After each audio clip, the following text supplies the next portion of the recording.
Hello, Trà Vinh xin chào các bạn. Hôm nay thì mình sẽ gói bánh ú, nhưng mà cách rất là đặc biệt luôn. Bánh ú không có cần dùng nếp, không có cần dùng đến nước tro luôn. Bánh ú kiểu đơn giản, nhanh gọn, cấp tốc mà ăn ngon, giống như là bánh ú nước tro vậy đó. Với nhân đậu xanh này ha, phần bột thì nó dẻo mềm và nó có màu đẹp mắt nữa. Bây giờ thì mời các bạn mình cùng xem video nha. Để làm bánh ú cái lớp bột thì mình dùng ở đây là 250g bột bán. Bột bán này thì các bạn ngâm nước khoảng nửa tiếng cho nó nở trước một cái, rồi cái vôi cho nó sạch để ráo nước. Cho vào trong đây là nửa lít nước nha. Tiếp theo thì mình cho vô chút muối. Rồi bây giờ cái phần nước mình nấu cho nó vừa nóng lên, các bạn sẽ lấy cái bột bán mình cho vô. Phần bột bán này thì để cho nó ráo. Vừa cho vô thì các bạn vẫn để lửa vừa vậy đó, cái mình khuấy đều để cho nó sôi lên. Cái phần bột bán của mình nó sẽ nở ra từ từ để cho bột bán nó mềm và nó ngon hơn. Tiếp theo mình dùng ở đây là 50g bột năng hay là bột mì tinh. Bên đây là 150g đường thốt nốt để cái thơm bánh nè và tạo cái màu đẹp nữa. Quay trở lại phần bột bán, các bạn vẫn nấu thì bây giờ mình thấy nó sẽ sệt lại vậy nè, nó sệt và nó đặc hơn. Nhưng mà lúc này bột bán của mình nó chỉ chín phần nửa thôi, chứ nó chưa có chín hết đâu, nửa trong và nửa còn bột nè. Tiếp theo bây giờ các bạn sẽ cho phần đường vô. Đường thốt nốt này mình làm vô cái bánh bột bán nó thơm lắm. Mà một chút nữa mình đem đi luộc cái phần vỏ bánh nó y hệt như là cái bánh ú nước tro vậy đó. Các bạn vẫn nấu ha, để cho cái phần đường này nó tan ra. Để cho nó tan hết thì mình tắt bếp rồi cái mình nhắc xuống. Vẫn khuấy đều ha. Lúc này phần bột bán vẫn còn nóng nè, đường thì nó tan hết, cái màu nó cũng đẹp nữa. Rồi bây giờ các bạn sẽ cho từ từ bột năng vô. Trộn đều lên, phần bột bán của mình còn nóng thì mình cho bột vô, nó sẽ sệt lại. một chút nữa để nguội cái phần bột của mình nó sẽ đặc hơn cứ cho vào từ từ nha, đừng có cho một lần nó ốc trâu.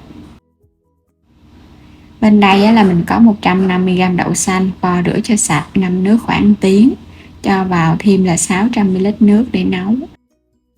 Phần đậu thì các bạn nấu cho nó sôi, cái mình hạ lửa nhỏ nhỏ thôi ha, nấu từ từ một chút nữa nó cạn lại là đậu nó sẽ chín.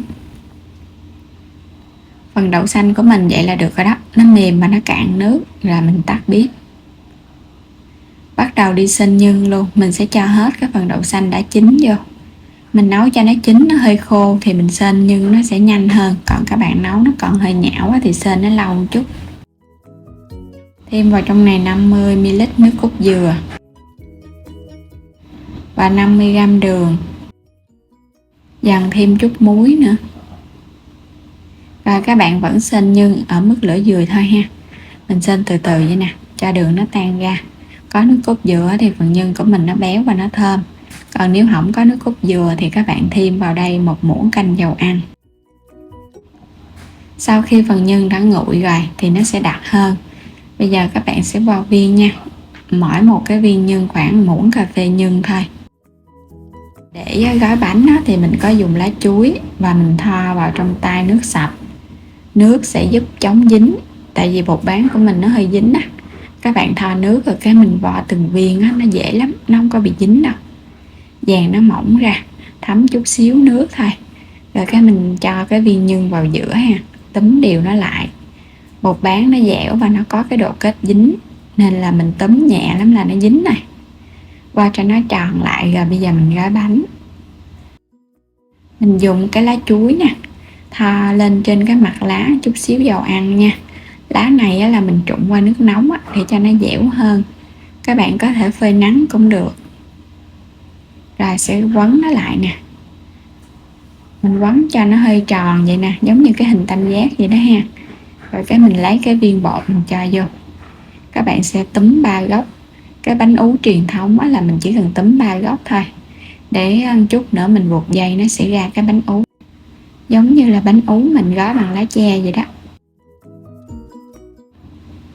Rồi bây giờ cố định, mình sẽ dùng cái cọng dây ni lông nha. Buộc thì các bạn buộc hơi siết một chút, để cái phần bột bán một chút nữa mình luộc ra nó nở ra là nó dẻ. Còn mình buộc mà nó không được siết á thì nó hơi mềm bánh nha. Siết lại xong thì mình cố định cái mối dây cho nó chặt lại luôn. Vậy là xong một cái bánh này nè. Các bạn gói lần lượt cho đến hết ha.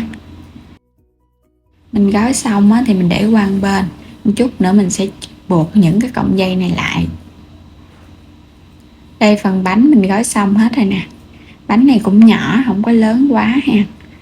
Rồi bây giờ á, sẽ bắt cái nồi nước đi luộc. Và mình có buộc những cái cọng dây này lại nè, thả vào trong nước luộc á. Một chút nữa nó chín á, mình vớt ra nó dễ. Chứ còn từng cái á, thì vớt ra nó khó dữ lắm. Cái nồi nước vừa sôi tim thì các bạn thả bánh vô. Nước hơi nhiều một chút nha, bánh nó chín ngon hơn. Và mình nấu nửa tiếng với lửa trung bình. Sau nửa tiếng rồi tắt bếp luôn ha. Bánh của mình nó chín rồi. Tại vì bánh này cũng nhỏ. Và hồi nãy á, mình đã xào với phần nước đường trước rồi á, cho nên là cái bột nó nhanh chín lắm. Rồi bây giờ vớt lên hết, rồi các bạn xả sơ lại với nước. Cho nó sạch với nước, rồi mình để qua bên cho nó ráo. Chờ cho bánh nó nguội thì mình ăn nó mới ngon nha. Bánh nguội á, thì cái lớp bột á, nó sẽ dẻ hơn và nó thơm hơn nữa.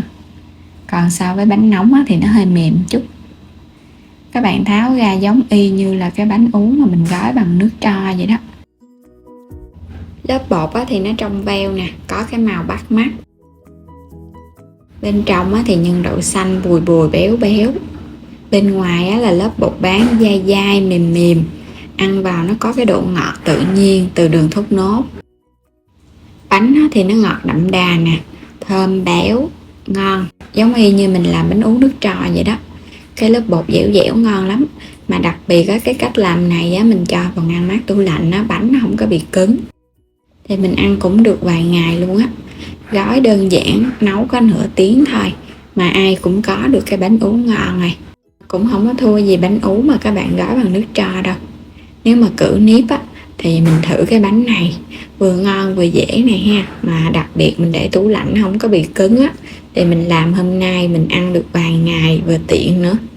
Khi ăn thì các bạn lấy ra ăn thôi, không có cần phải hấp nóng gì hết trơn. Bánh nó lạnh lạnh thì nó tăng thêm cái độ dai ngon nữa. Đến đây thì mình chúc các bạn ngon miệng ha. Đừng quên đăng ký kênh để nhận các video mỗi ngày, xem kênh miễn phí ủng hộ mình. Xin chào và hẹn gặp lại các bạn ở những video tiếp theo.